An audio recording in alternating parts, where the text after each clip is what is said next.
Good morning, अस्सलाम वालेकुम। Rising Pakistan में आपको कहेंगे खुश आमदीद। मेरे साथ हैं मोहम्मद शुएब, मेरे साथ है सबीन फारूक। राइजिंग पाकिस्तान में आपको कहते हैं वेलकम। इस दुआ इस उम्मीद के साथ कि आज के दिन का आगाज़ बहुत अच्छा हो रहा होगा या हो चुका होगा।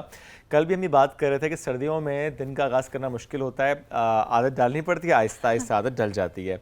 लेकिन आज के दिन का आगाज़ हम करेंगे सवाल से। काफ़ी दिन से हमने सवाल ही नहीं किया और सबीन से तो मैंने काफ़ी दिन से सवाल नहीं किया। काफी दिन से उन्होंने ऑफ एयर तो ये सवालात की बुछाड़ कर देते होते हैं, लेकिन ऑन एयर उन्होंने ओपनिंग में बहुत टाइम से मेरे से सवाल नहीं किया। तो आज कर लिया जाए ना। जी प्लीज प्लीज। कोई भी फैसला करते हुए आपके पैरामीटर्स क्या होते हैं? कोई भी फैसला करते हुए मेरे पैरामीटर्स क्या होते हैं कि वो चीज़ मेरी वो डिसीजन जो है वो मेरी वैल्यूज़ के अगेंस्ट नहीं होना चाहिए। ओके। और बिकॉज हर इंसान की अपनी वैल्यूज़ होती हैं और आई एम श्योर कि उनके साथ वो लोग स्टिक भी रहते होंगे।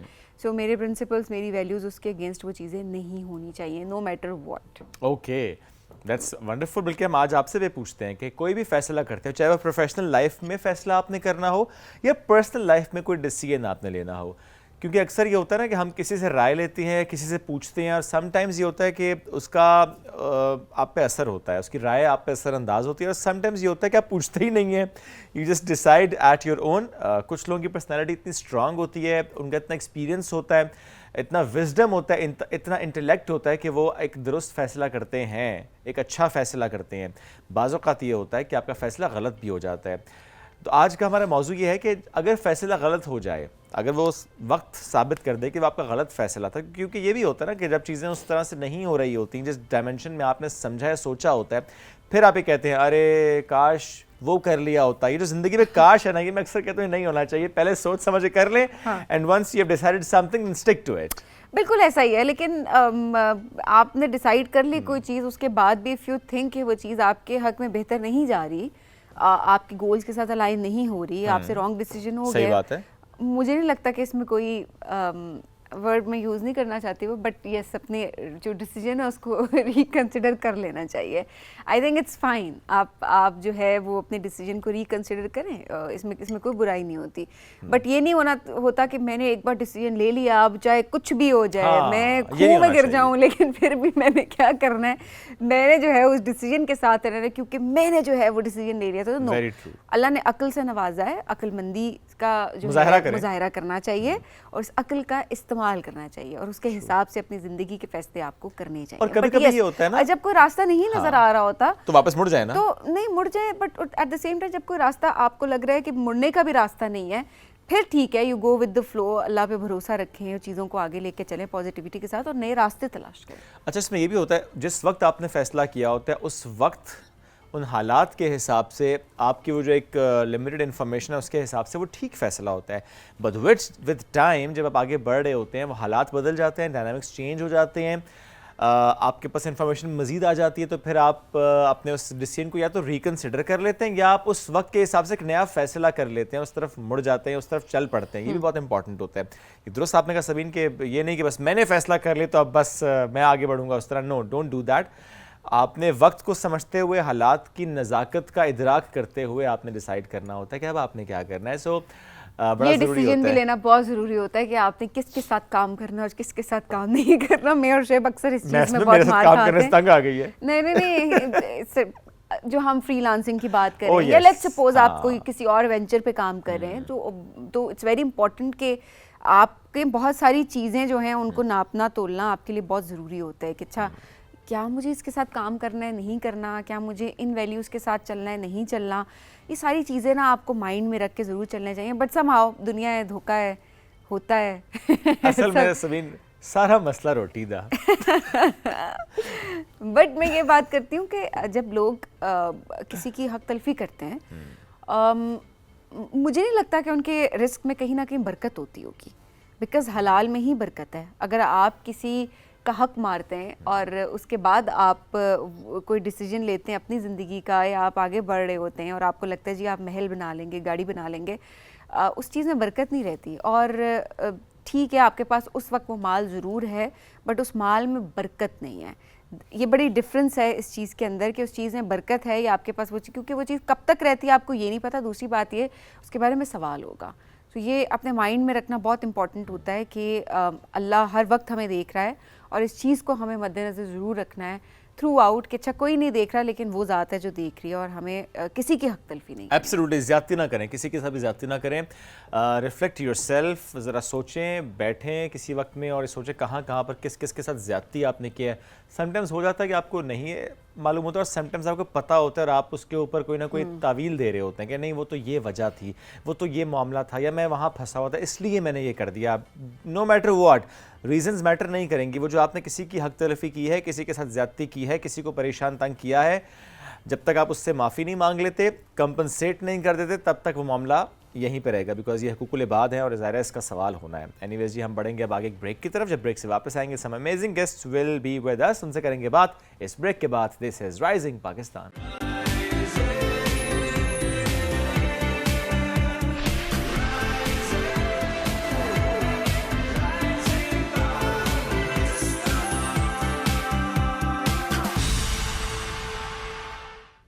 Welcome back. राइजिंग पाकिस्तान में एक बार फिर कहते हैं खुश आमदीद। और आज हमारा बड़ा एक मुख्तलिफ मौजू है, एक डिफरेंट वाइब यहाँ पे क्रिएट होने वाली है ऑन आवर सेट। चूँकि मुख्तलिफ मौजूद पे तो हम बात कर रहे होते हैं, इवन म्यूज़िक पर भी हमने बात की, लेकिन इलेक्ट्रॉनिक म्यूज़िक और वो जो डीजे और वो पार्टी और वो जो एक पूरी एक वाइब होती है ना, उस पर हमने कभी बात नहीं की। हम आजकल देख रहे हैं, इवन शादियों में हम देख रहे हैं कि वो एक जैसे कवाली नाइट का एक ट्रेंड था, वैसे अब हम देखते हैं डीजे नाइट का भी ट्रेंड है और निकाह से पहले एंजॉय कर रहे शादी से होते हैं enjoy कर ऑब्वियसली रहे होते म्यूजिक, हैं। बट हाँ म्यूजिक में जिस तरह से जिद्दत आ रही है उसके बारे में आज हम जरूर बात करेंगे। इलेक्ट्रॉनिक म्यूजिक ये क्या है आखिर? इलेक्ट्रॉनिक मीडिया का तो सबको पता था, इलेक्ट्रॉनिक म्यूजिक क्योंकि हम अक्सर म्यूजिक सुन रहे होते हैं पर हमें ये नहीं पता होता कि इसका बैकग्राउंड क्या है और म्यूजिक किस तरीके से चेंज हो रहा है, और आइंदा आने वाले 5 सालों में कितना चेंज हम म्यूजिक में देखेंगे। क्योंकि पिछले 5 सालों से अभी हम देखें तो हम देखते हैं कि ऑलमोस्ट जो सॉन्ग्स हैं वो भी चेंज हो चुके हैं, उस तरह के गाने पसंद नहीं किए जा रहे होते, उस तरह के जो म्यूजिक होता है वो पसंद नहीं किया जा रहा होता। तो अब जरा देखते हैं कि यंग जनरेशन क्या पसंद आप यंग की बात करें, अगर अभी हम बच्चों की बात करें, आजकल जिस तरह के सॉन्ग जो सुन रहे हैं, I don't know if that's right word not, brain rot kind of songs, क्योंकि मेरे बच्चे बहुत ज़्यादा देख रहे होते हैं तो मैं देखता हूँ वो हर वक्त ब्रेन रॉट लिखेंगे, उसमें डिफरेंट म्यूजिक आ रहा होता है, वो सुन रहे होते हैं, वो डांस करते हैं। मैंने उनके साथ डांस करने की कोशिश की, उन्होंने कहा बाबा it's too outdated, please don't do that. तो हम बाकी बहुत पीछे रह चुके हैं इस मामले में। So uh DJ is with us, चूँकि ये काम ही उन्हीं का है and he is doing that very nicely. Hadi Raza is with us. आज हम उनसे ज़रा समझेंगे कि what that electronic music is, वो कैसे इसमें आए और किस तरह से इसको आगे लेकर चल रहे हैं। उनको वेलकम करते हैं। अस्सलाम वालेकुम, गुड मॉर्निंग। अस्सलाम वालेकुम। कैसे आप Hadi? I am good. So Hadi, कैसे आप आए इस इलेक्ट्रॉनिक म्यूजिक की तरफ? Sir, I have been a fan of electronic music since I was a kid. Okay. तो सिर्फ music in general I was a big fan of. तो I am doing this since I was 26 years old, 16 years old। अभी I am 25 years old। Okay. तो क्या कहते हैं, तब से बस सीख रहे हैं, थोड़ा सेल्फ टॉट हूँ।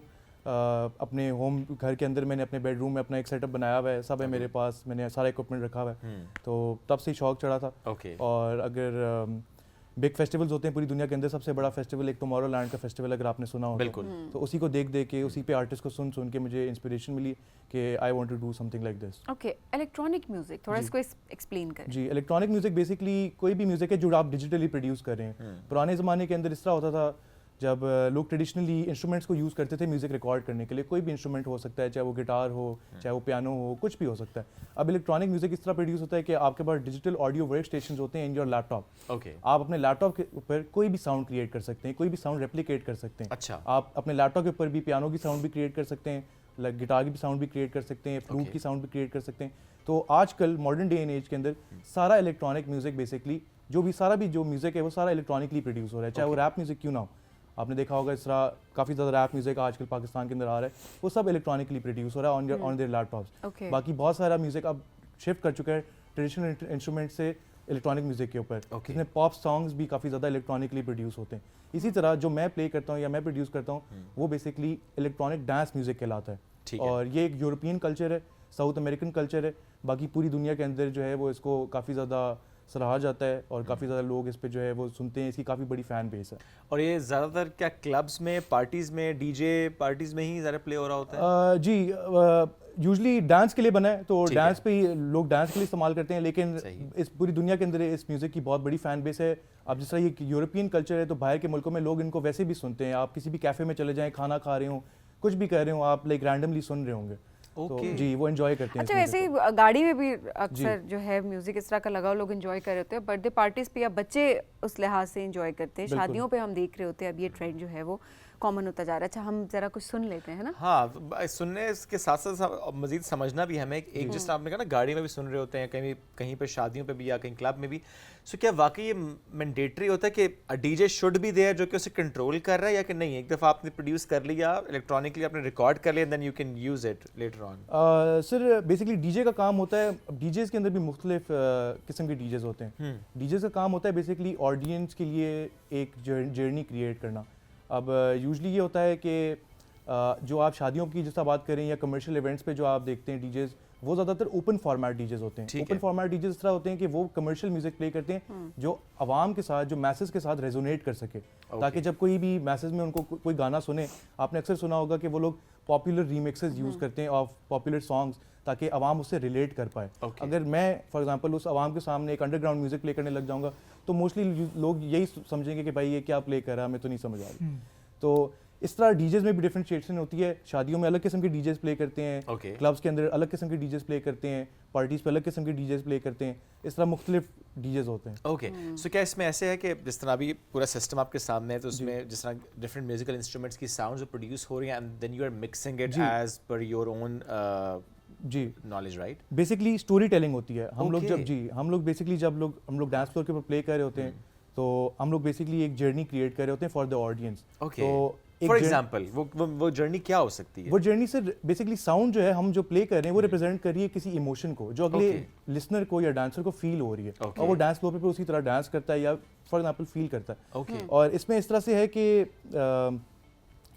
ये बेसिकली मैं जो फॉर एग्जांपल करता हूँ, जो डीजिंग हम लोग करते हैं, जो बिग डीजेस भी काफ़ी दुनिया में इस तरह के इलेक्ट्रॉनिक म्यूजिक करते हैं, वो ये है कि इलेक्ट्रॉनिकली म्यूजिक प्रोड्यूस हुआ हुआ होता है, पहले से आपने किया हुआ होता है। कुछ शोज के अंदर लाइव उन्होंने साथ मिडी कीबोर्ड्स भी रखे होते हैं, पियानोज रखे होते हैं कि वो लाइव आपके लिए लाइव प्रोड्यूस भी कर रहे होते हैं।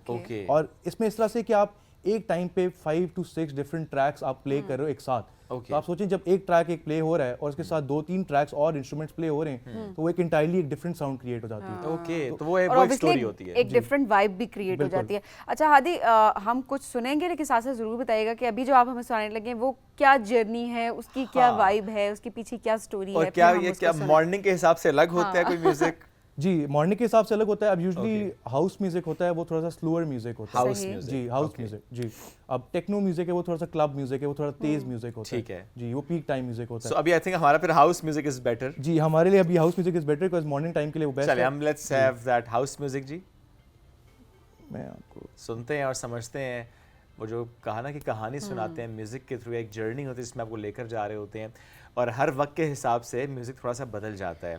So with this Rising Pakistan, it's a breakfast show, सुबह का वक्त है। At the same time बहुत सारे लोगों का इंटरेस्ट है, कुछ लोगों का इंटरेस्ट नहीं भी होता, बट somehow म्यूजिक है उसको एंजॉय करना चाहिए, so that रूह की ग़िज़ा है, अगर नाश्ता नहीं हम किया कहते तो हैं ना फिर ये म्यूजिक खाएं। रूह की ग़िज़ा है। चलें जी, जी हाँ, इलेक्ट्रॉनिक ग़िज़ा।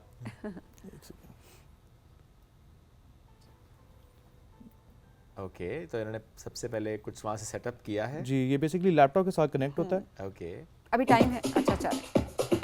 ये बेसिकली अब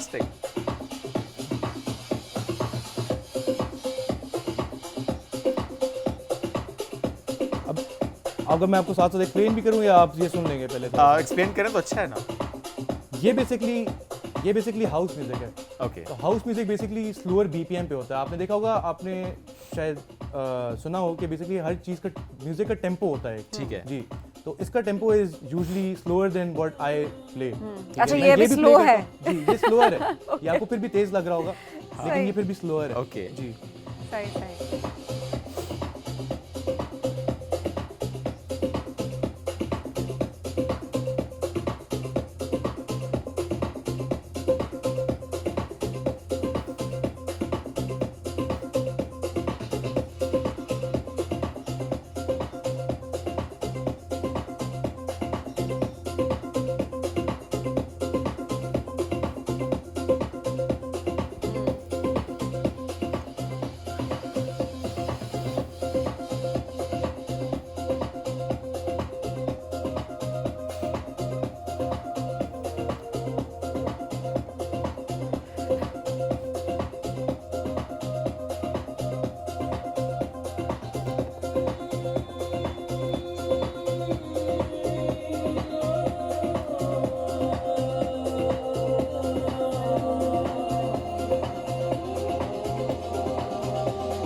आपको थोड़ा सा शिफ्ट करता हूँ थोड़ा तेज़ म्यूज़िक पे।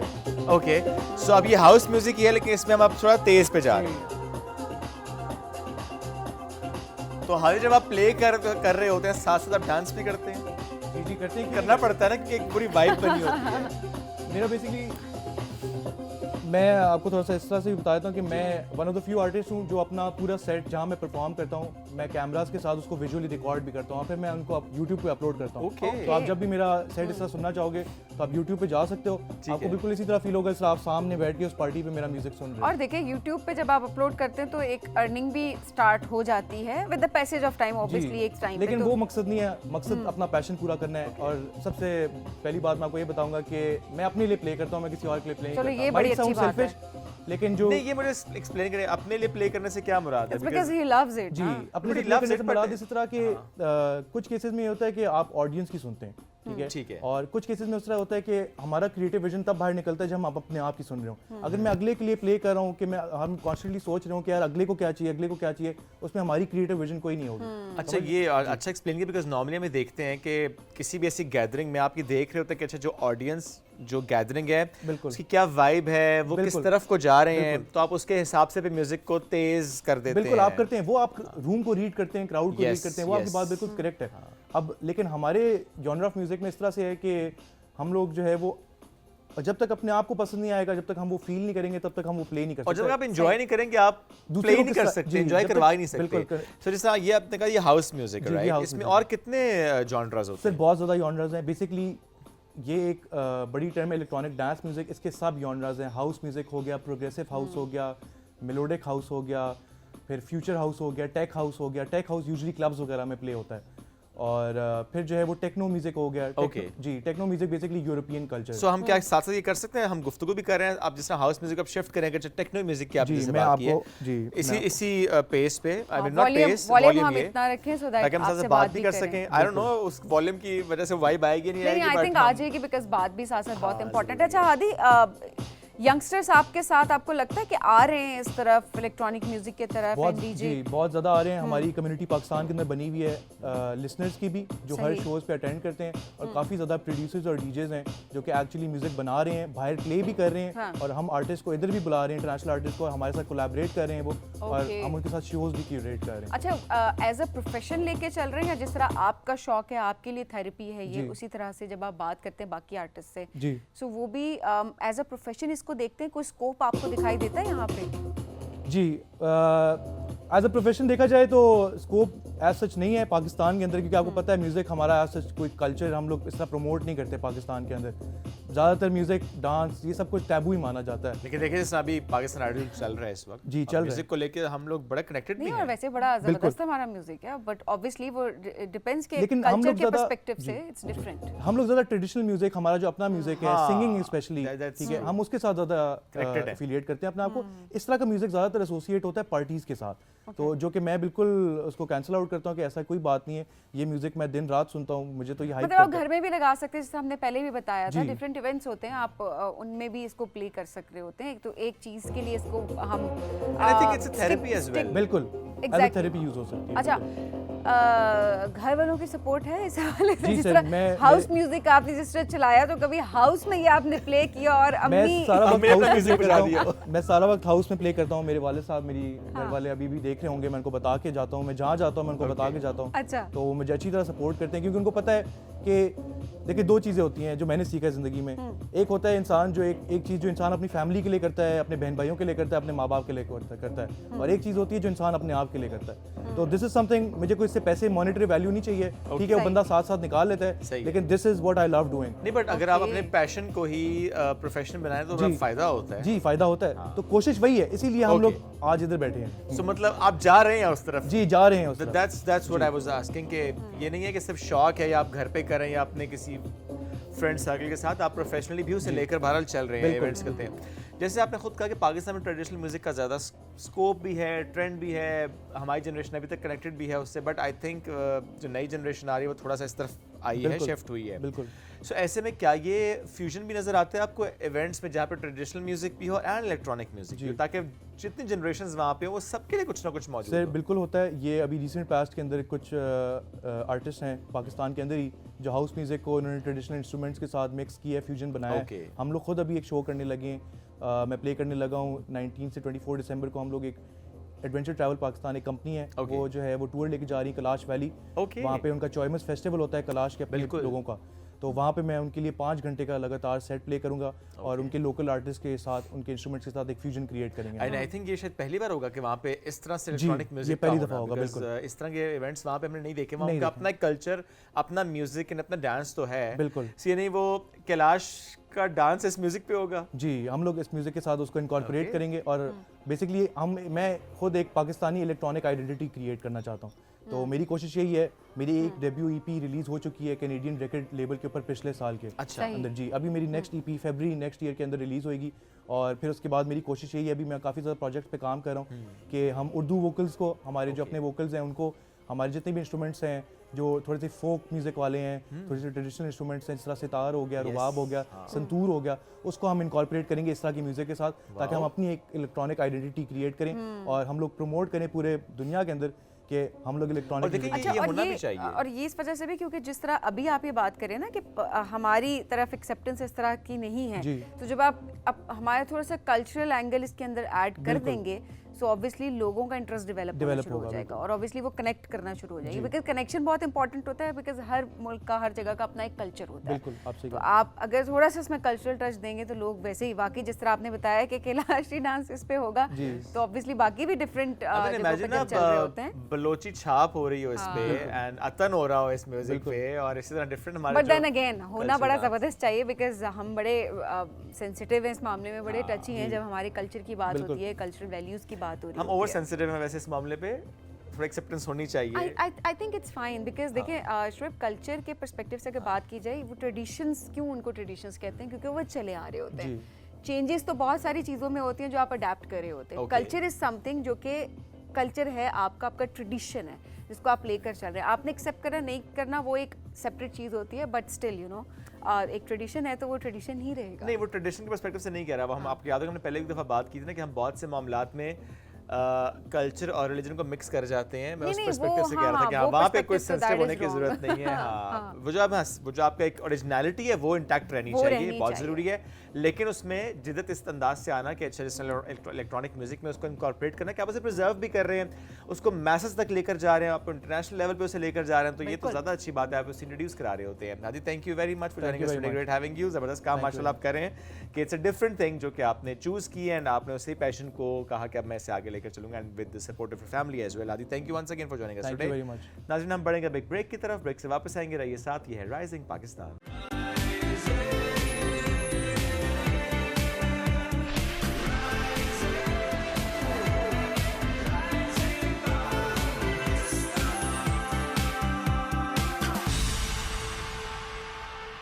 Welcome back. राइजिंग पाकिस्तान में एक बार फिर कहते हैं खुश आमदीद। और पाकिस्तान की जब हम स्पोर्ट्स की बात करते हैं उसमें हम देख रहे हैं कि जिस तरीके से पाकिस्तानी अपना नाम बनवा रहे हैं, लोहा मनवा रहे हैं, सो आज एक ऐसे ही पाकिस्तानी ने हमें ज्वाइन किया है, long range shooter Mohsin Nawaz साहब इज़ विद अस। अभी जो रिसेंट इनका एक कारनामा है उसकी हम बात सबसे पहले कर लेते हैं। जहलम में 3rd F class long range national championship 2025, जिसमें ना सिर्फ महारत का लोहा मनवाया बल्कि 2 नए कौमी रिकॉर्ड कायम किए हैं और बैन अवी सतह पर पाकिस्तान की नुमाइंदगी जो करते हैं मोहसिन नवाज साहब। इस इवेंट में उन्होंने 200 मीटर 22 ELRF क्लास इवेंट में 144 पॉइंट्स के साथ गोल्ड मेडल हासिल किया है, एक नया कौमी रिकॉर्ड इन्होंने कायम किया है। और इसी इवेंट में FTR 300 मीटर कैटेगरी में 50.9 वीबल्स स्कोर करके एक और कौमी रिकॉर्ड कायम किया और इससे पहले और कई रिकॉर्ड्स कायम कर चुके हैं माशाल्लाह।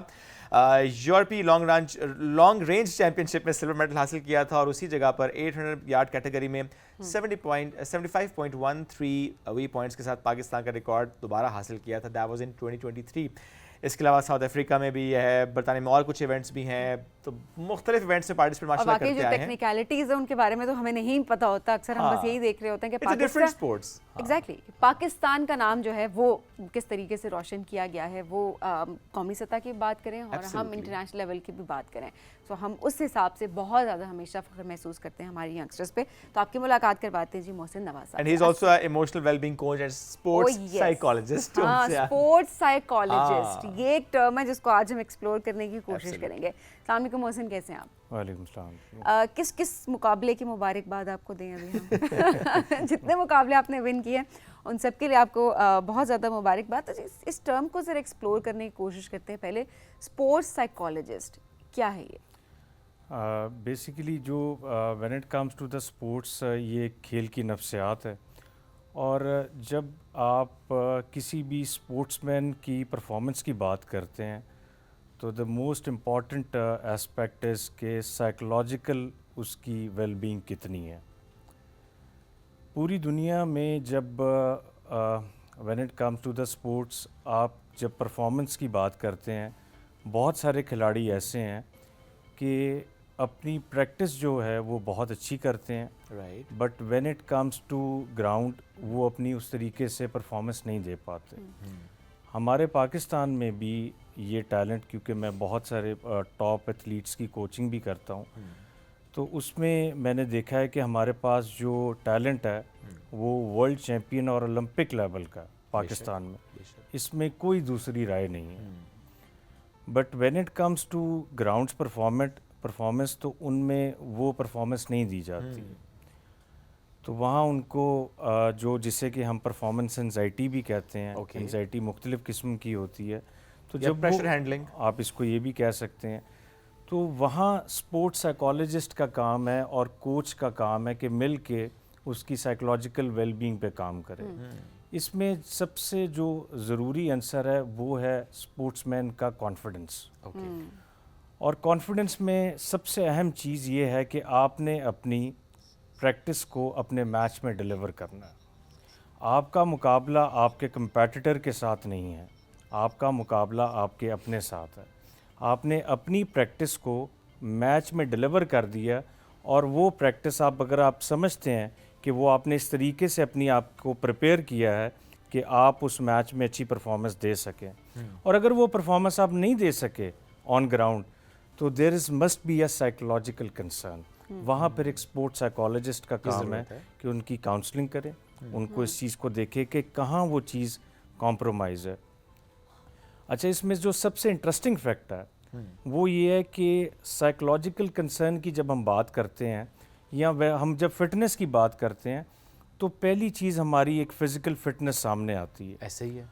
बट अनफॉर्चुनेटली ये चीज़ें, ये एक सेकंड दूसरे नंबर पे चीज़ आती है। पहली चीज़ आपकी साइकोलॉजिकल वेलबींग है, और साइकोलॉजिकल वेलबींग आपकी ओवरऑल जो डिपेंड करती है वो आपके लिए शायद ये चीज़ नहीं सुनने के लिए आए कि आपकी जो नफ्सियाती सेहत है और इवन इमोशनल वेलबींग, वो डायरेक्टली आपकी गट हेल्थ की वेलबींग पे डिपेंड करती है। That's true. That's true.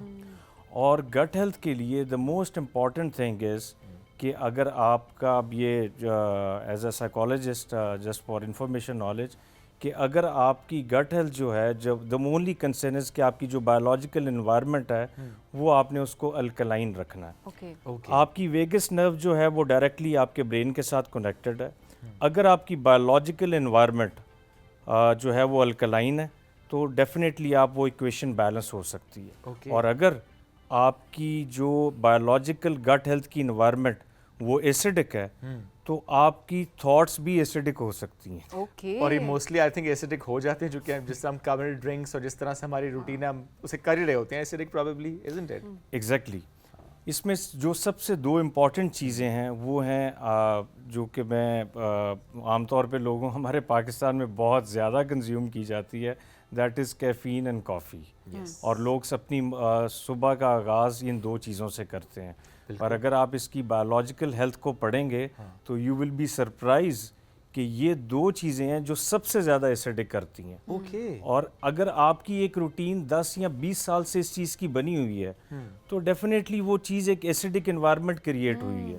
तो ये मैं बात कर रहा हूँ स्पोर्ट्समैन के लिए। एक रोज़मर्रा की ज़िंदगी के लिए it's not about the sports. एक आम इंसान के लिए कि आप अपनी ज़िंदगी की में अपनी वेलबींग या एक ओवरऑल कैसे वैल्यू ऐड कर सकते हैं, तो उसके लिए एक आपने अपनी बायोलॉजिकल एनवायरनमेंट को अल्कलाइन रखना है। और इसके लिए सबसे बुनियादी चीज़ है, आप इसको सर्च कर लें कि अल्कलाइन फूड चार्ट और एसिडिक फूड चार्ट, वो आपने अपनी ज़िंदगी में अपने रोज़मर्रा लाइफ में अपनाना सबके लिए यही है, अल्कलाइन फूड चार्ट ज़रूरी है?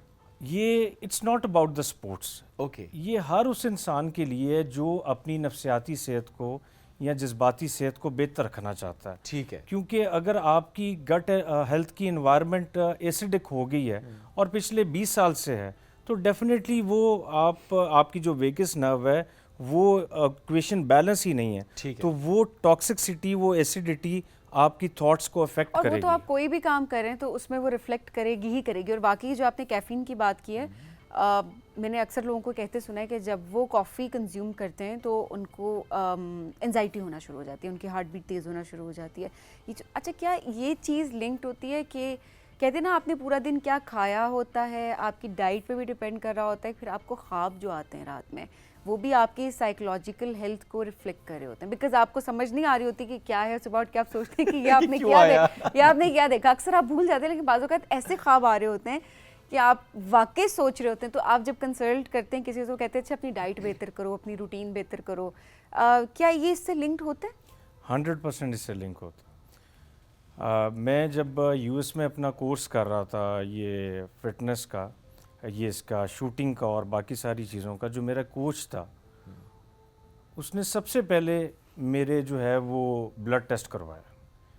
अब आपको पता है कि हमारे यहाँ तो सबसे पहले खदशा एक हो जाता है एज एक टिपिकल माइंडसेट जो होता है कि ये ऐसे क्यों करवा रहे हैं।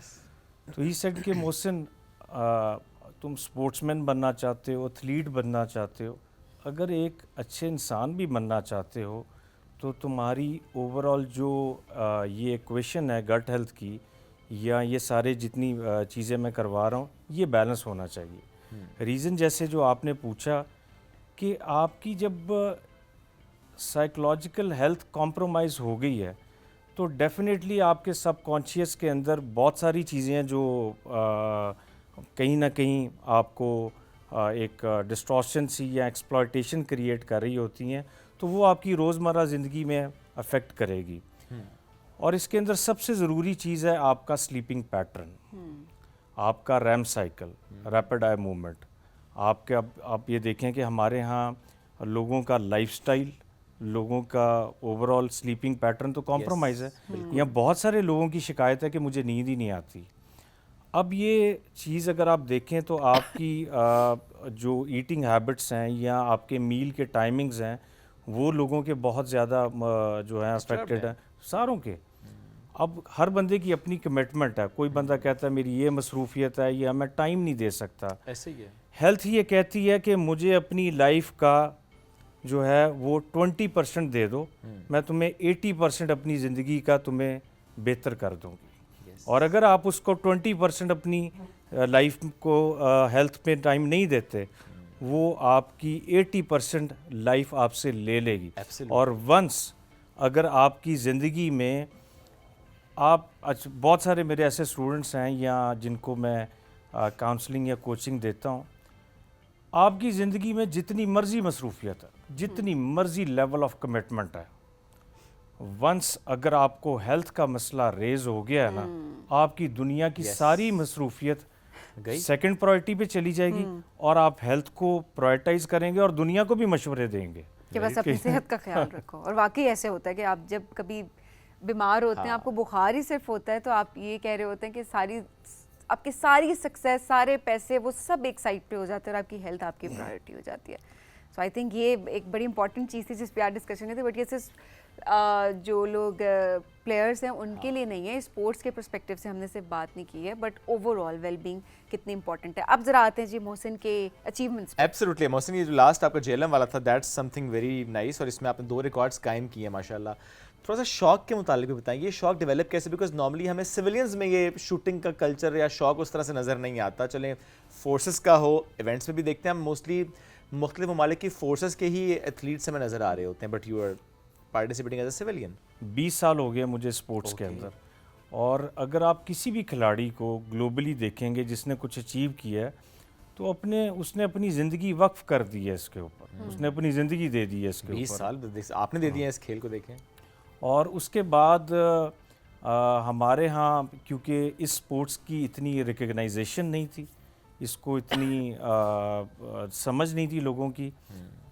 2016 में मैंने एक मेडल लिया, फिर 2018 में NRA US नेशनल में मैंने खेला। 2021 में हमारी फेडरेशन बनी Pakistan long range rifle association. ये एक ब्लेसिंग थी कि पाकिस्तान में ये फेडरेशन एक बॉडी क्रिएट होगी। इस फेडरेशन ने हमारे जो पाकिस्तान की टीम है, I am also part of Pakistan team, consistently पिछले 4 साल से पोडियम पे है और इंटरनेशनल पोडियम पे। माशाल्लाह। हमारे इंडिविजुअल मेडल्स हैं 2024 में 11 इंडिविजुअल मेडल, ब्राउन्ज मेडल 2023 में हमारा गोल्ड मेडल है। ये पाकिस्तान की तारीख की सबसे बड़ी इंडिविजुअल फेडरेशन की और ये अचीवमेंट है कि कंसिस्टेंटली हम इस पे पोडियम पे हैं। ज़बरदस्त। तो अगर इस लेवल पे हम पहुंच गए हैं कि आप लोग पोडियम पे हैं कंसिस्टेंटली, ओलंपिक्स में है ये? अच्छा, ये आपको थोड़ा सा समझने की ज़रूरत है कि जैसे क्रिकेट है वो उसकी वर्ल्ड चैम्पियनशिप होती है, ठीक है, इसी तरह ओलंपिक के डिसिप्लिन और वर्ल्ड चैम्पियनशिप के डिसिप्लिन फ़र्क होते हैं। ठीक है। हमारा जो डिसिप्लिन है ये वर्ल्ड चैम्पियनशिप का डिसिप्लिन ठीक है, है, जो कि नेक्स्ट ईयर 2026 में ओके। तो ये डिफरेंट है और उसमें आप पार्टिसिपेट कर रहे हैं? जी जी, इंशाल्लाह। इंशाल्लाह। और अभी रिसेंटली हुकूमत पाकिस्तान ने आपको सिविल अवार्ड तमगा इम्तियाज़ के लिए माशाल्लाह नामजद किया है। Congratulations on that as well. ज़ाहिर है ये सारी आपकी एफर्ट्स है, 20 साल आपने जिस तरह बताया, सो ये रिकग्निशन है गवर्नमेंट की तरफ से माशाल्लाह आपके लिए। अभी नेक्स्ट इवेंट आपने बताया वो चैंपियनशिप की तैयारी है जो आ रही है? अभी नेक्स्ट ईयर जो है वो 4 इंटरनेशनल चैम्पियनशिप Okay. है, जिसमें इम्पीरियल चैम्पियनशिप है, ये लंदन में, ये बहुत बड़ा मुकाबला होता है। और उसके बाद फिर south African open championship Okay. है, फिर ब्रिटिश चैम्पियनशिप है, फिर उसके बाद वर्ल्ड चैम्पियनशिप ओके। है। ये स्पोर्ट पूरी दुनिया में सबसे ज़्यादा खेले जाने वाला स्पोर्ट्स है। अच्छा। और इसमें जो हमारी यूरोपियन चैम्पियनशिप होती है, मोर देन 25 कंट्रीज़ इसमें पार्टिसिपेट करती हैं एट अ टाइम। ओके। और 25 मुल्कों में आप इंडिविजुअल मेडल लेना और as a team, as a individual, और जब 25 मुल्कों में आपका नाम अनाउंस होता है और पाकिस्तान का नाम अनाउंस होता है, फ्लैग रेज होता है, आपका कौमी तराना बजता है, तो इससे ज़्यादा फ़ख्र की और And कोई must be- हो नहीं चीज़ सकती। बात ही नहीं होती। It must be very challenging because 25 मुल्क एंड देन जिस तरह आपने बताया कि रुझान बाकी मुल्कों में हम देख रहे होते हैं कि ठीक है इस तरफ, यहाँ पर भी ज़ाहिरा काम हो रहा है, आप जैसे टैलेंटेड लोग आगे भी आ रहे हैं, पार्टिसिपेट भी कर रहे हैं, विन भी कर रहे हैं। कितना चैलेंजिंग होता है? सबसे ज़्यादा इस वक्त आपके दिमाग में उस टाइम पे क्या चल रहा होता है? नर्व्स पे काबू पाना या प्रैक्टिस बहुत ज़्यादा करना इवेंट से पहले? ये जो आपने नर्व्स की बात की ना, बड़ी इंपॉर्टेंट बात है। इसमें शूटिंग स्पोर्ट्समैन जो है ना, उसके लिए सबसे अहम चीज़ उसकी साइकोलॉजिकल वेल बीइंग है, उसकी नफसियाती सेहत है। उसकी वजह ये कि काम तो सारा आपने अपने दिमाग से लेना है, आपने ट्रिगर पुल करना है। अक्सर लोग कहते हैं कि ट्रिगर पुल करना भी कौन सी ऐसी बड़ी बात है। लेट मी टेल यू कि ये जो जब आप 1000 यार्ड 1000 गज पे जब आपने 10 इंचेस के अंदर पेपर पे बुलेट प्लेस करनी है, तो सिर्फ ट्रिगर नहीं पुल करना, आपने मल्टीपल फैक्टर्स देखने हैं।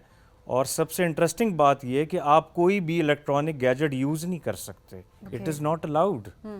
आपने वेदर कंडीशंस देखनी है, आपने विंड रीडिंग करनी है, फ्लैग को पढ़ना है, विंड की स्पीड देखनी है, विंड की डायरेक्शन देखनी है, अपनी बैलिस्टिकली जो आपने लोड्स प्रिपेयर किए हैं उनको देखना है। हंड्रेड्स ऑफ फैक्टर्स हैं जो आपके सबकॉन्शियस में वो आप प्रोसेस कर रहे हैं, कैलकुलेट कर रहे हैं, खुद सब मैनुअली कैलकुलेट कर रहे हैं ये चीज़ें, और सब कुछ मैनुअली हो रहा है। तो ये चीज़ें जो हैं, ये एक शूटिंग स्पोर्ट्समैन के लिए सबसे ज़रूरी है।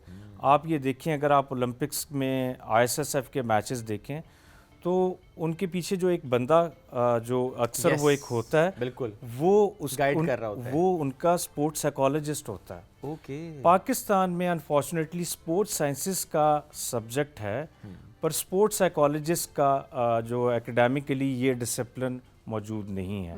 अगर मैं समझता हूँ कि इस प्रोग्राम में जो इदारे तालीमी इदारे मुझे सुन रहे हैं, स्पोर्ट्स साइकोलॉजी को जो है वो मैक्सिमम जो है प्रमोट करें, और ये डिसिप्लिन की जो डिग्री है ये पाकिस्तान में होनी चाहिए। आपने अच्छा, एक डिग्री तो- का आगे की है बाहर से?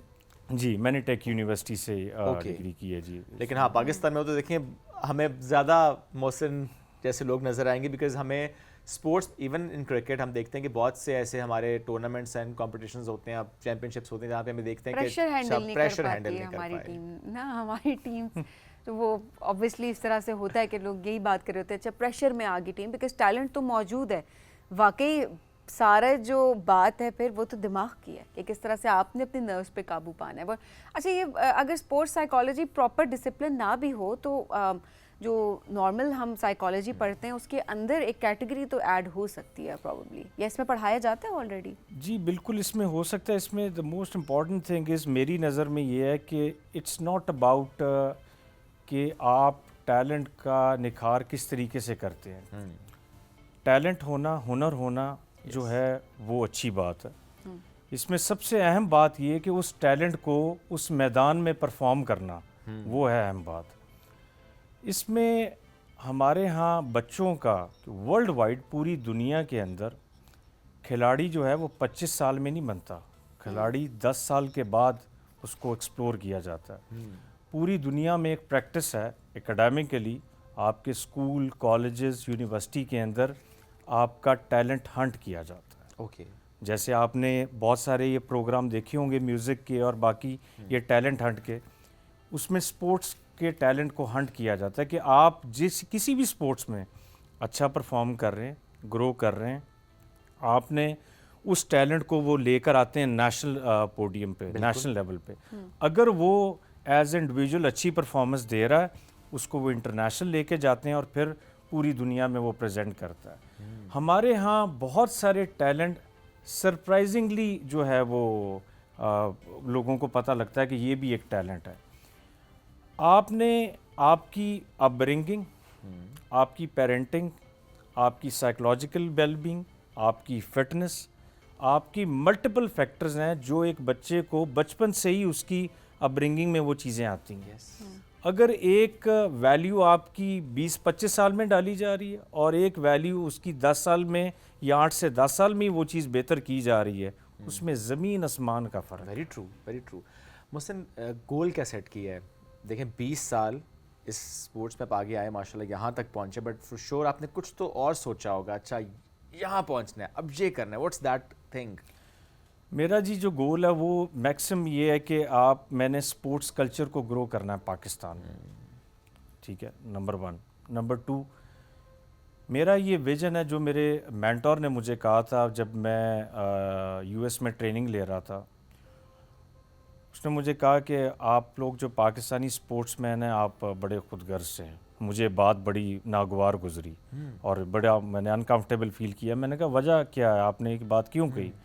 कहते आप लोग अपने टैलेंट को, अपने हुनर को आगे लोगों को डिलीवर नहीं करते, आप अपने टैलेंट को साथ लेके चले जाते हैं। तो मोहसिन प्रॉमिस मी कि अपने इस विजन को, अपने स्पोर्ट्स को, वंस यू अचीव समथिंग, 5 से 10 मोहसिन और तैयार कर रहे हैं ज़िंदगी में। बहुत अच्छी बात है। अब मैं उस पर काम कर रहा हूँ। मैंने अभी 2 साल पहले एक स्टूडेंट को ट्रेनिंग दी और सबसे इंटरेस्टिंग बात ये कि उसी स्टूडेंट ने मुझे इस चैम्पियनशिप में बीट किया और उसने गोल्ड मेडल हासिल किया। ज़्यादा खुशी की और बात मुझे हुई। इतनी खुशी है उसके जीतने की कि मैं आपको बता नहीं सकता। देखें आपने ट्रेन किया ना उसको, और जब इंसान ने खुद ट्रेन किया तो आपसे आगे निकल भी जाए तो ये बिल्कुल ऐसे जैसे एक बाप को बेटे की खुशी होती है ना कि उससे आगे बढ़ा, तो एक उस्ताद को वाकई खुशी होती है कि उसका जो एक स्टूडेंट है वो उससे भी आगे गया है। इसके लिए भी वैसे दिल बड़ा चाहिए होता है, बड़ी इंपॉर्टेंट चीज़ है। अक्सर लोग होते हैं ठीक है हम हैं तो हम हैं और इसके अलावा कोई नहीं होना चाहिए। तो ये भी एक हमने देखा है कि काफ़ी सक्सेसफुल लोग हैं जिनके ये एक माइंडसेट होता है और इसी वजह से शायद नया टैलेंट जो है वो आगे नहीं आ पा रहा और शायद इसी वजह से देखें वो आपको कहा भी गया ना, खुदगर्जी वाली बात। हाँ, स्पोर्ट्समैन स्पिरिट की हर इंसान की एक अपनी तशरीह है, पर एक्चुअल ये चीज़ है कि आपका ज़र्फ़, आपकी ह्यूमन वैल्यूज़ और आपकी ये सारी जितनी भी चीज़ें हैं, आप डिलीवर कर पाएँ और अपने से ज़्यादा किसी को ग्रो करते देखें। अल्लाह पाक ने आपके हिस्से की इज़्ज़त, बेशक जो अल्लाह पाक ने आपको नवाजना है वो आपको अल्लाह पाक ने नवाज देना है। बेशक। अगर आपके कोई गाइड करने से, ऑनेस्टली गाइड करने से अगर कोई जीत जाता है और पोडियम पे आ जाता है, तो इससे और बेहतर क्या चीज़ हो सकती है कि वो आपकी गाइडेंस से, आपकी कोचिंग से वो बंदा जो है वो कामयाब हो जाए।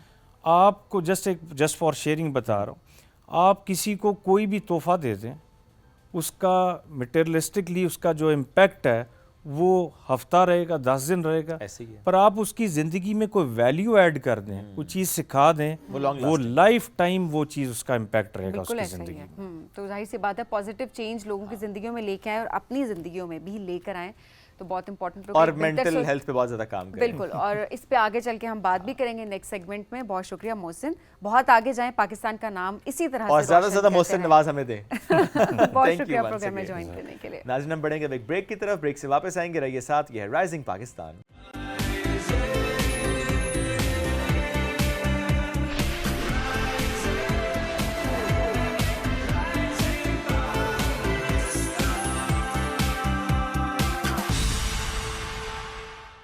Welcome back to Rising Pakistan में आपको कहेंगे खुश आमदीद। मेंटल हेल्थ, इसके हवाले से आज हम बात करेंगे। इससे पहले भी हम बात करते हैं कि कितना इंपॉर्टेंट है कि आप अपनी डाइट का ख्याल रखें, लाइफस्टाइल को बेहतर करें ताकि आपकी जहनी सेहत भी अच्छी हो। आजकल तो वैसे आपकी जिस्मानी सेहत भी अच्छी ना हो तो तब भी लोग बिल्कुल जब तक पानी सर से गुजर नहीं जाता डॉक्टर के पास नहीं जा रहे होते, तो ये तो फिर जहनी सेहत है जिसको कोई इतना खातिर में भी नहीं ला रहा होता। खैर, ट्रेंड्स चेंज हो रहे हैं, लोग आगे बढ़ रहे हैं, थेरेपिस्ट का रुझान बढ़ता हमें दिखाई दे रहा है, बट स्टिल आटे में नमक के बराबर है और मज़ीद काम होने की इस पर बहुत ज़्यादा ज़रूरत है। तो कैसे हम अपनी मेंटल वेलबींग के लिए स्टेप्स ले सकते हैं, किस तरीके से हम बेहतर बना सकते हैं, इस हवाले से आज हम बात करेंगे। स्पेशली रोज़मर्रा ज़िंदगी, जो स्ट्रेस होता है हमारी ज़िंदगी में, जो कि पता नहीं हमने शायद ज़्यादा अपने ऊपर सवार भी कर लिया ना। मैं ऐसे नहीं कहूँगी, बिकॉज ऑब्वियसली जिस बंदे के ऊपर गुजर रही होती है ही और शी नोज बेटर कि उसकी मेंटल कंडीशन उस वक्त कैसी है, बिकॉज हम अपने घर के अंदर भी देख रहे होते हैं। अब मैं जेन जी को ये क्रेडिट ज़रूर दूंगी कि जेन जी अपनी फीलिंग्स के बारे में बात करती है। ये जो थेरेपीज़ का ट्रेंड है ये जेन जी से ही स्टार्ट हुआ है, बिकॉज हम अपने बचपन की बात करें, हम कहते हैं हमारे बचपन में तो डिप्रेशन और एंजाइटी नहीं थी। आज हम जब अपना बचपन याद करते हैं, बहुत सारे चाइल्डहुड ट्रॉमाज हैं जो कि हमारे साथ हैं। एग्जिस्ट तब भी करती थी क्योंकि एक्सेप्टेंस नहीं थी, इस बारे में बात नहीं की जा रही होती थी। स्पेशली जब आप अपने बड़ों से बात करते थे तो बड़े ही बात करते थे कि अच्छा इस उम्र में तुम्हें क्या एंजाइटी या डिप्रेशन हो रहा है। तो ये टर्म्स इतनी कॉमन नहीं थी, इनकी एक्सेप्टेंस नहीं थी। एग्जिस्ट तब भी करती थी। सो इट डिपेंड्स कि किस तरह से एक साइकोलॉजिस्ट उसको डायग्नोज करता है और उसके बाद उसकी ट्रीटमेंट की तरफ उसे लेकर जाता है। तो आपकी मुलाकात आज करवाते हैं जी, क्लिनिकल साइकोलॉजिस्ट हैं मलाइका मोहसिन इनका नाम है, राइटर भी हैं और इसके अलावा एक प्लेटफॉर्म भी वो रन करती हैं जिससे वो मेंटल वेलबींग के, मेंटल हेल्थ के पर्सपेक्टिव से बहुत सारे इनिशिएटिव्स भी लेती हैं। तो आपकी मुलाकात करवाते हैं मलाइका से। अस्सलाम वालेकुम, कैसी हैं मलाइका? वालेकुम अस्सलाम, आप कैसी हैं? अल्हम्दुलिल्लाह बिल्कुल ठीक मलाइका, बहुत शुक्रिया प्रोग्राम में हमें ज्वाइन करने के लिए। ये वाकई शुएब वाली बात से हम ज़रा शुरू करेंगे, बिकॉज आप वाकई हमें आए दिन सुनने को चीज़ें मिल रही होती हैं कि इतने मसले नहीं हैं जितने तुमने सर पे सवार करनी है। Is it true? It is true to the extent कि लोग ये कहते हैं। दिस इज़ नॉट ट्रू कि हम सवार कर लेते हैं। बहुत सी ऐसी चीज़ें होती हैं, जैसे जितने भी हमारे मेंटल हेल्थ इश्यूज़ हैं, लोग ज़्यादातर साइकोलॉजिस्ट के पास नहीं जाते क्योंकि लोग उनको यही कहते हैं कि शायद लोग हमें कमज़ोर समझेंगे। सबसे पहली तो बात ही यही है ना कि कमज़ोरी की निशानी समझा जाएगा अगर हम जाएंगे, या शायद पागल होंगे हम, क्योंकि कहा जाता है अगर कोई माहिर नफ्सियात के पास आ रहा है तो वो पागल ही है, उसको डिक्लेयर कर देते हैं लोग। तो सबसे बड़ा स्टिग्मा जो हमारे यहाँ एग्जिस्ट करता है वो यही है कि जितने भी हमारे मेंटल हेल्थ इश्यूज़ हैं, उनकी जो रीज़न वो यही है कि वीकनेस समझा जाता है, और यही होता है कि शायद इसके अंदर इतनी हिम्मत नहीं है कि ये आम जिंदगी के मसाइल का सामना कर सके। हमारे यहाँ तो रोना भी समझा जाता है कि शायद ये वीकनेस की निशानी, स्पेशली मर्दों के लिए। मर्द रोते नहीं हैं, जो एक हमारे यहाँ आम नोशन है। तो ये बहुत बड़ी रीज़न है। पाकिस्तान में अराउंड 70% लोग, रिसर्च ये कहती है कि इस वजह से मदद ही नहीं हासिल करते कि लोग क्या कहेंगे। तो it's a very big issue. बहुत से काम इस बुनियाद पे हो रहे होते हैं कि लोग क्या कहेंगे, या कुछ काम नहीं होते कि अगर ये कर लिया तो लोग क्या कहेंगे। ऐसे ही है। ये बड़ा मसला है। लेकिन वो जो बात है ना कि एक जनरल टर्म हम यूज़ कर रहे होते हैं, मुझे बहुत स्ट्रेस है, मुझे एंग्जाइटी है, मुझे डिप्रेशन है, ठीक है भी, मैं ये नहीं कह रहा नहीं है, बट माई पॉइंट इज़ कि हमने इसको समझे बगैर सवार भी तो कर लिया है कि डिप्रेशन को हमें नहीं अंडरस्टैंडिंग कि डिप्रेशन क्या है, बस हमने सिर्फ अगर हम लो फील कर रहे होते हैं हम कहते हैं हमें डिप्रेशन है। यस। अच्छा, सोशल मीडिया ने ना कुछ टाइम से हमें ज़्यादा ही आगाह कर दिया है। जिस तरह सोशल मीडिया पे बार बार बात हो रही होती है डिप्रेशन, बहुत अच्छी बात है, लेकिन हम अब ट्रॉमा भी एक नई टर्म है जो जेनजी बहुत यूज़ करती है। कोई भी चीज़ हो जी, आई एम ट्रॉमाटाइज्ड फ्रॉम दिस, हाँ, trauma does not work like this. इसी तरह हमारा साइकोलॉजी में डायग्नोस्टिक मैनुअल होता है, जिस तरह डॉक्टर्स भी कहीं ना कहीं से सिम्टम्स देखते हैं, हम DSM से देखते हैं, उसको diagnostic and statistical manual of psychological disorders कहते हैं। तो उसके अंदर डिप्रेशन का प्रॉपर क्राइटेरिया है, उसके 9 सिम्टम्स हैं, उसमें से आपको 5 होंगे तब आपको डिप्रेशन होगी, एंड फॉर एटलीस्ट 2 वीक्स। वो आपका एक प्रॉपर क्राइटेरिया। ये नहीं है कि एक दिन आप घंटे के लिए परेशान हुए तो आपने कहना शुरू कर दिया जी मुझे तो डिप्रेशन है। अच्छा, अगर 2 हफ्ते तक मुसलसल आप परेशान रहे हैं तो वो हो सकता है डिप्रेशन हो सकता है। उसमें से 9 में से 5 सिम्टम्स आपके पूरे होने चाहिए। तो वो जब तक आप किसी माहिर नफ्सियात के पास नहीं जाते, डायग्नोस नहीं करवाते, असेसमेंट नहीं करवाते, आप ये नहीं कह सकते कि मुझे डिप्रेशन हो रही है। इसी तरह स्ट्रेस है, 1 घंटे के लिए 5 मिनट के लिए आप परेशान हो गए, हम कहते हैं जी एंग्जाइटी होने लग गई है। तो एंग्जाइटी और स्ट्रेस में भी बहुत अच्छा, पेपर्स में भी जिस तरह लोग कहते हैं जी हमें स्ट्रेस हो रहा है, there is positive and negative stress. Positive stress ये है थोड़ी सी टेंशन होगी हम पढ़ लेंगे, नेगेटिव वो जब वो प्रोलॉन्ग कर जाती है आपकी डेली फंक्शनैलिटी में, उसकी वजह से इशूज शुरू हो जाते हैं। तो ये ऐसी चीज़ें जिसकी तफरीक शायद हमें इतनी पता नहीं है, तो हम लेमैन टर्म्स में उसको फिर कुछ भी बोलते हैं, और उसकी वजह से जो वाकई लोग सफ़र कर रहे हैं, जब वाकई कोई कहता है हमें डिप्रेशन है तो हम समझते हैं कुछ नहीं होता, बस पॉजिटिव सोचो, but that does not work like that. बात आपकी बिल्कुल ठीक है कि वाकई कुछ टर्म्स हमने बिल्कुल आम कर दिए। जिस तरह हम OCD की बात करते हैं तो एक्चुअली जो लोग OCD का शिकार हैं, मैं जब कुछ लोगों को देखने का मतलब एक इत्तेफाक हुआ है, उनको जब आप देखते हैं तो देन यू रियलाइज़ कि OCD क्या होता है। हमें अगर क्लीननेस के थोड़ा सा है कि हम सफाई पसंद हैं, जो कि होना भी चाहिए, कि आपको हर चीज़ ऑर्गेनाइज चाहिए, हर कोई डिफरेंट लोग होते हैं। अब वो जिस तरह मैं, हो सकता है कि मुझे हर चीज़ ऑर्गेनाइज पसंद है, किसी दूसरे को ना हो, और हर चीज़ जो है वो मुझे तरतीब में रखने की आदत है, तो इट्स परफेक्टली फाइन। आपको सफाई की आदत है और आप ऑर्गेनाइज पर्सन हैं। OCD ये एक ऐसी बीमारी है जिससे अल्लाह वैसे हर बीमारी से सबको महफूज रखे और इस बीमारी से भी महफूज रखे। तो वाकई कुछ बीमारियां जो आपको नहीं होती उनको फैशन नहीं बना लेना चाहिए कि अच्छा ये चीज़ चल रही है तो हम भी इसके उसमें आ जाएं। लेकिन एट द सेम टाइम एक चीज़ मुझे ये पॉजिटिव ये लगती है कि कम से कम हम फीलिंग्स को समझ रहे हैं, अपनी हम वैलिडेट कर रहे हैं। बेशक हम उसको नाम एंजाइटी डिप्रेशन का दे रहे हैं, हम एक्सपर्ट नहीं हैं इस चीज़ के। द पॉइंट इज़ हम कम से कम थेरेपी के लिए जा रहे हैं, हम साइकोलॉजिस्ट के पास जा रहे हैं, हम बात कर रहे हैं कि yes we are feeling something. Mental health issues ज़ाहिर है बहुत सारी चीज़ें इसके अंदर आती हैं, it's not just depression and anxiety, बहुत सारी और चीज़ें भी हैं जो कि इस कैटेगरी में आ रही होती हैं। सो आई एम हैप्पी कि लोग बात कर रहे हैं कि yes there is something wrong with me. Yes उसको खुद से सेल्फ डायग्नोसिस में नहीं जाना चाहिए, बट थेरेपीज़ के लिए लोग जा रहे हैं आप। Isn't it good? It is good. Again किसी भी चीज़ की वो ओवर जनरलाइजेशन जिस तरह टर्म्स की होगी, मैं उसकी बात की थी, लेकिन इट्स वेरी गुड कि अब जेन जी जिस तरह आपने बात की, they are very aware. My generation, your generation, I think they are aware. हम शायद अपनी पिछली जनरेशन में जाए तो वो अभी भी समझते हैं कि शायद ये इशू हमारे ज़माने में जैसे आपने कहा वो तो कहते नहीं होते थे, because they were not diagnosed, you didn't know.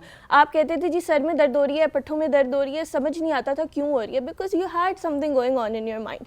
तो अब की जनरेशन इस चीज़ को समझ रही है, लेकिन वो अभी भी बैरियर है, क्योंकि पिछली जनरेशन जो हमारे पेरेंट्स हैं, बहुत से ऐसे घराने हैं जहाँ पे बच्चे अभी भी नहीं जा सकते समझने के बावजूद, जिसकी वजह से ऑनलाइन थेरेपी आजकल बहुत यूज़फुल है, ऑनलाइन कंसल्टेशन। और जिस तरह हमारा भी प्लेटफॉर्म है तो हम स्टूडेंट्स को काफ़ी डिस्काउंट ऑफर करते हैं, बिकॉज वी नो कि they can not afford and they can not ask for money from their parents.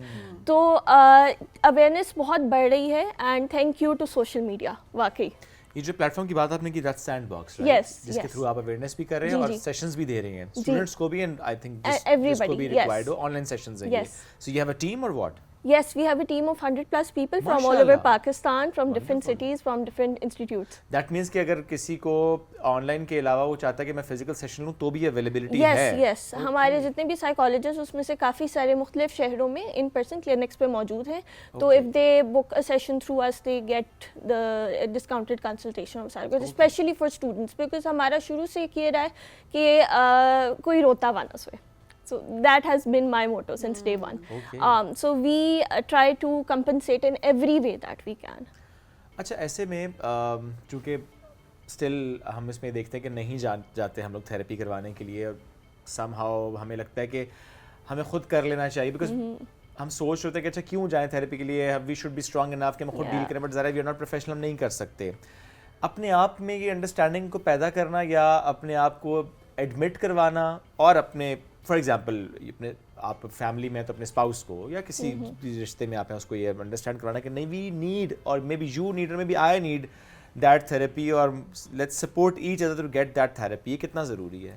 बहुत ज़रूरी है। और जिस तरह मैं इसमें फ़िज़िकल हेल्थ की एग्जांपल दूंगी, अभी आपने एक और बात भी की थी कि फ़िज़िकल हेल्थ के लिए भी हम बड़ा सोच के जाते हैं। सही कभी बात है। कल भी मैं किसी से मिली तो कह रही थी मुझे 6 दिन बुखार रहा, फिर मुझे थोड़ा फील हुआ कि ठीक नहीं हो रहा, then I went to the doctor. देखें। सो फिजिकल हेल्थ का हमारा ये हाल है, मेंटल हेल्थ तो फिर हमारे लिए बिल्कुल एंड पर आती है। डॉक्टर को पैसे देने से पहले हम इतनी दफ़ा सोचते हैं, माहिर नफ्सियात को देने से पहले तो वी थिंक अ लॉट। तो ये चीज़ स्पेशली अब आके अवेयरनेस की वजह से इट्स गेटिंग बेटर, लेकिन अपने इर्द गिर्द के लोगों को समझाना, उससे पहले ख़ुद को समझाना ज़्यादा ज़रूरी है कि मुझे थेरेपी की ज़रूरत है। तो मैं इसमें हमेशा एक एग्जांपल देती हूँ कि जैसे आप किसी रेस में भाग रहे हो और आपने एक बहुत भारी बस्ता उठाया हुआ है, तो आप रेस में भागते भागते एक पॉइंट पे थक जाएंगे, और as compare to somebody who does not have that baggage, So baggage उतारें। हाँ वो बैगेज उतारें ताकि आप ज़िंदगी की रेस में चलें, भाग नहीं सकें तो एटलीस्ट चल सकें, अपने लिए आप सुकून पैदा करें। तो ख़ुद थेरेपी लेना भी अगेन फ़िज़िकल हेल्थ पे आपके इफ़ेक्ट आता है, क्योंकि हम लोग फ़िज़िकल हेल्थ को इंपॉर्टेंट समझते हैं। इसलिए मैं एग्जांपल दूंगी कि मेंटल हेल्थ ख़राब होगी तो वही बात है, आपके सर में दर्द होगी, आपके कंधों में दर्द होगी, समझ नहीं आएगा मेडिकल रीज़न क्या है, तो it eventually comes all back to your physical health. मैंने एंजाइटी के कुछ पेशेंट्स देखे हैं जिनको प्रॉपर वो खाना नहीं खा सकते थे। डिप्रेशन के कुछ पेशेंट्स देखे जो खाना नहीं खा सकते थे, वो मतलब जैसे ही खाना खाते थे उनको वॉमिट हो जाती थी। ये वाकई मैंने पीले पड़ जाते थे। और डिप्रेशन के ज़्यादातर पेशेंट्स हुए, मैं अपनी फैमिली में मैंने कुछ ऐसी एक्सपीरियंस की चीज़, उनको देखकर शक्ल से पता लगता था कि उनको डिप्रेशन है। कोई बाहर से बंदा आके कहे तो होता था कि डिप्रेशन क्यों, क्योंकि रंग पीला पड़ा होता था, नहा नहीं सकते, बेड से उठने का दिल नहीं करता, उल्टी आती है, कुछ खाते हैं तो हल्क से नीचे नहीं ये जाता। भी तो हम सिर्फ ये बातें बता रहे हैं, ये वो एक्सट्रीम सिम्टम्स हैं जो सामने हैं। अगर कोई डिफरेंटली एक्ट कर रहा है डजंट मीन कि उसको डिप्रेशन नहीं है, वो ऑब्वियसली एक्सपर्ट के पास जाना बहुत हमारे यहाँ एक इम्पोर्टेंट और है। चीज़ है, जब तक हम दिखा नहीं देते ना फिजिकली हमें कोई मसला, मैं घर जाके आप घर जाके कहें कि मुझे परेशानी हो रही है, मुझे डिप्रेशन हो रहा है, nobody would take you seriously until you fall on the floor, आप बेहोश हो जाए, तब वो आपको डॉक्टर के पास लेके जाएंगे। Very true. अच्छा, ऐसे में फॉर एग्जांपल किसी को नींद नहीं आती, या हम देखते हैं कि उसके पैटर्न्स चेंज हो रहे हैं, और सब हमें मालूम होता है कि क्या हुआ है। हो सकता है उसकी जॉब चली गई हो सकता है उसका कोई रिश्ता ख़त्म हो गया हो सकता है कोई इसने किसी को खोया हो अपने बहुत प्यारे को। अभी ऐसी चीज़ें होती हैं जिससे आप फॉर दैट पर्टिकुलर टाइम आप बहुत ज़्यादा डिस्टर्ब हो जाते हैं। क्या उसमें वक्त देना चाहिए कि चीज़ें ठीक हो जाएंगी, जो कि नॉर्मल हमारा नोशन है कि हम कहते हैं वक्त सबसे बड़ा मरहम होता है, with time it will heal, लेकिन कुछ लोग ये राय रखते हैं कि नहीं, चीज़ें ज़्यादा ख़राब हो रही हैं, ये मैनेज नहीं कर पा रहा है तो ही और शी नीड्स प्रोफेशनल हेल्प, ताकि एज सुन एज पॉसिबल ये अपनी ज़िंदगी में वापस लौट आए। अच्छा, जब हम ऐसी हालत में होते हैं तो हमारे लिए ख़ुद को मैनेज करना मुश्किल हो जाता है, और ऑफ कोर्स वक्त तो लगता है, ग्रीफ का एक पूरा पीरियड होता है, ग्रीफ की जो स्टेजेस हैं चाहिए उससे आप गुजरते हैं तब यू हील, लेकिन उसके साथ वही कहते हैं ना, आपका कोई कंधा होना चाहिए सहारा देने के लिए, तो दैट्स प्रोफेशनल हेल्प हेयर, जिसकी आपको ज़रूरत होती है to go through this period of grief, और आप चीज़ें मैनेज कर सकें, क्योंकि देखिए ना लोग अक्सर सेल्फ हार्म की तरफ भी चले जाते हैं, तो अगर वो खुद ही मैनेज करते रहे तो थिंग्स गेट डिफिकल्ट, वो अपने आप को नुकसान भी पहुंचा सकते हैं। ग्रीफ की स्टेजेस की बात आपने की, वो क्या स्टेजेस होती हैं? ग्रीफ की स्टेजेस होती हैं डिनाइल, उसके बाद एक्सेप्टेंस, डिनाइल, एंगर, उसके अलावा bargaining and then acceptance and pay. पहले हम जो है वो डिनाइल होते हैं कि अब जिस तरह किसी की डेथ होती है तो हम कहते हैं ये तो हुआ ही नहीं है, ये अब जैसे आपने अक्सर सुना होगा किसी की डेथ होती है, लोग कह रहे होते हैं ये तो जा ही नहीं सकता, कुछ नहीं हुआ। फिर एंगर की स्टेज आती है, हमें गुस्सा आता है कि अल्लाह मियाँ जी why did you choose me for this. Bargaining के अच्छा चलें, कुछ कर दें समझे, एंड देन एंड पे हम जाके उस चीज़ को एक्सेप्ट करते हैं कि ये हो गया, and it takes a lot of time, you have to go through all of this stages. अच्छा मलाइका, थोड़ा सा मौजू से हम हट जाएं, लेकिन क्या आपको लगता है कि आजकल चीज़ें इस अंदाज में चेंज इस जनरेशन ने की है, जेन ज़ी की मैं बात करता हूँ, बिकॉज देखिए हम सब ने चले जाना है, हमारा इस पर यकीन है। वो जो मैं ग्रीफ की बात कर रहा हूँ, क्योंकि हमें ये यकीन होना चाहिए ना कि अच्छा जो भी रिश्ता है, मैं हूँ, मेरे पेरेंट्स हैं, अल्लाह सबको, मैं कहता हूँ कि भरपूर ज़िंदगी दे, क्योंकि जाना हम सब ने है। इसलिए। सो वो जो एक होता है, कुछ लोग हम ये देखते हैं कि किसी का फैमिली से चले जाना, वो एक लॉन्गर ड्यूरेशन के लिए ग्रीफ की उसमें रहते हैं, course. जो आपने बात की, कोई डिनाइल लंबा हो जाता है किसी का, जिसकी वजह से आप खुद भी मुतासिर होते हैं और आपके जो बाकी जिंदा रिश्ते इस वक्त मौजूद हैं वो भी मुतासिर होते हैं। ठीक है, आपका एक रिश्ता चला गया, इसका मतलब ये नहीं है कि आपने बाकी तमाम रिश्तों को भी सफ़र करवाना है। वो जो चला गया उसने जाना था, उसका वक्त मुकर्रर था, और आपको अंडरस्टैंडिंग होनी चाहिए कि भाई हमने भी चले जाना है एक दिन। हैव क्वालिटी ऑफ लाइफ, उस पर फोकस करें, जाना सब ने है। आपकी जनरेशन में देखता हूँ कि जैसे मेरी बेटी है, she is very comfortable in saying that Baba it's okay, it's alright, it's normal ना, सब ने जाना है। तो मुझे उसकी बात अच्छी लगती है ये वाली, कि वो उस फेज़ में वो सोचती है कि इट्स नॉर्मल, ये एक हकीकत है। ऐसे हमने नहीं अंडरस्टैंड किया, हमारी जनरेशन ने, हम बहुत ज़्यादा डिस्टर्ब हो जाते हैं, सोच के भी डिस्टर्ब हो जाते हैं। आई थिंक आपकी जनरेशन या जो थोड़ी बड़ी जनरेशन है, they hold on to things a lot ना।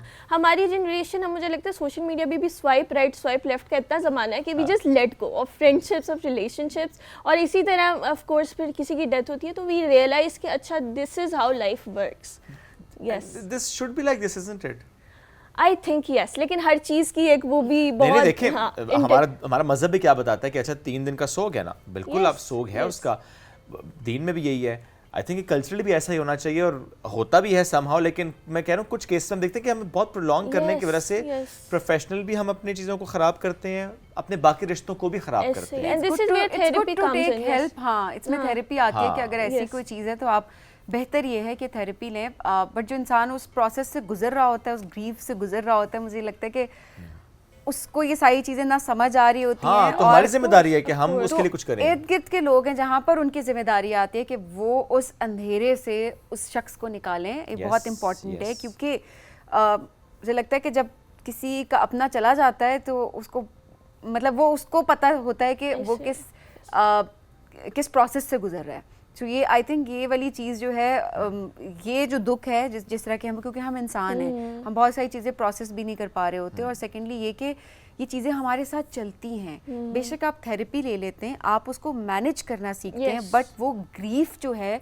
वो आपके अंदर रहता है, चाहे वो एक्सेप्टेंस की फेज़ में ही क्यों ना हो, बट वो एक लॉन्ग लास्टिंग चीज़ है जो आपके साथ चलती है। और ऑब्वियसली वो लोग बहुत बेहतर अंडरस्टैंड कर पाते हैं जिनका कोई अपना चला जाता है और बहुत करीबी चला जाता है। But yes, this is very important कि जो इर्द गिर्द के लोग हैं वो उसमें हेल्प ज़रूर करें। और ये बहुत ज़रूरी है इस चीज़ में हेल्प करना, कि आप थेरेपी की तरफ उन लोगों को लेकर जाएं एम्पैथी के साथ। और शायद ये इसमें से भी एक बात हम ऐड करते हैं, हाँ समटाइम्स ये होता है ना कि एक जवान मौत या एक सडन डेथ या एक तो होता है ना कि हमें पता होता है अच्छा एक एवरेज एज होती है, हमें पता होता है कि एवरेज टाइम आप बूढ़े होते हैं, आप दुनिया से चले जाते हैं। बट एक होता है कि जिस तरह हम अक्सर कहते हैं ना, वो जो सबसे छोटा जनाजा होता है वो सबसे भारी होता है। तो ज़ाहिर है जिस तरह की सिचुएशंस लोग फेस करते हैं, वो ज़ाहिर है वो वाकई फिर सिचुएशन ऐसी होती है कि वो मुश्किल होता है। लेट्स सपोज एक माँ वो जिंदगी भर के लिए माँ ने अपने बेटे का अगर जनाजा देख लिया है तो हाउ कैन यू से कि इट्स ओके, और उस पे नहीं कह सकते कि ठीक है। या एक औलाद ने अपने बाप या माँ का जनाजा देख लिया है, यू कैन नॉट से कि इट्स ओके, ज़िंदगी यही है, आगे बढ़ना है।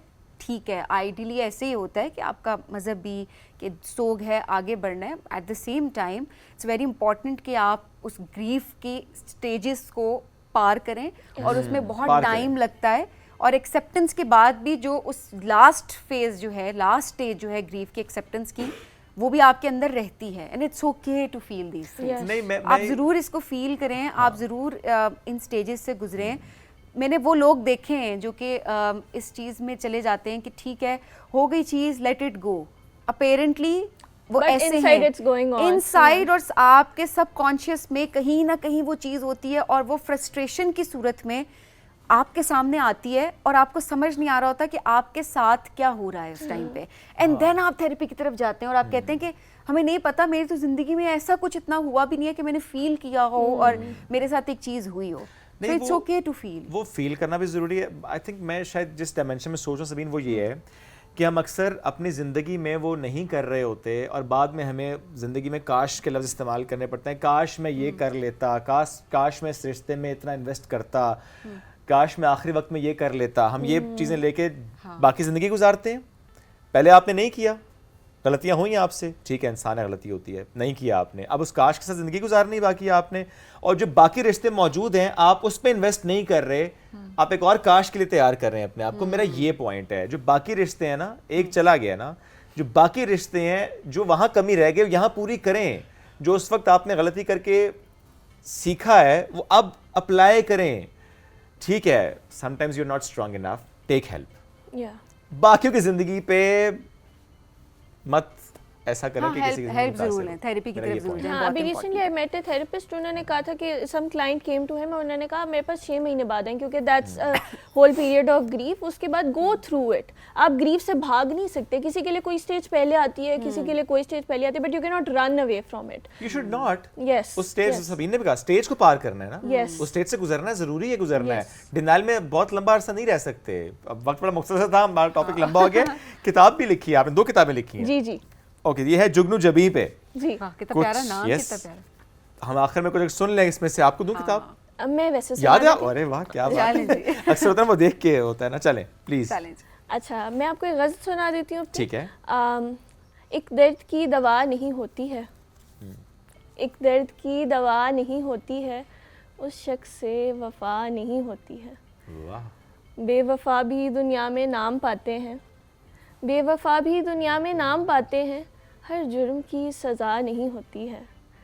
और घंटों मांग कर उसको मलाइक कहते हैं फरिश्ते, घंटों मांग कर उसको मलाइक कहते हैं, इतनी मुख्तसर दुआ तो नहीं होती है। वाह। और तुमसे पहले दोस्तों में हुनर अच्छा था, तुमसे पहले दोस्तों में हुनर अच्छा था, यार तुमसे तो जफा ही नहीं होती है। अरे वाह। और कहीं उसके कदम शहर में पड़ गए होंगे, वरना तो इतनी सर्द हवा नहीं होती है। उफ, ओए होए होए होए। कमाल। क्या बात है। जबरदस्त। Malaika, thank you so much for joining us today. Thank you. आप स्पेशल लाहौर से आई हमारे शो के लिए। Thank you so much for joining us today on this show. Thank you. नाज़रीन, हम आपसे लेंगे इजाज़त अपनी इस दुआ के साथ कि हम सब ठीक रहें। यहाँ से ठीक रहना ज़्यादा ज़रूरी है। So please take a moment, think about yourself. अगर आपको लगता है कहीं तो गड़बड़ है, कहीं पे आपको लगता है कि चीज़ें ठीक नहीं हैं, it's totally okay, it's totally okay, it's normal. उसको ठीक करने की आप कोशिश ज़रूर करें और हो जाती हैं चीज़ें ठीक। अगर चीज़ें ठीक ना हो तो फिर आपको पता होता है कि इसी ख़राब चीज़ के साथ आपने आगे चलना है। That's always okay, that's also okay. लेंगे इजाज़त, दोबारा मुलाकात कल करेंगे। अल्लाह हाफ़िज़।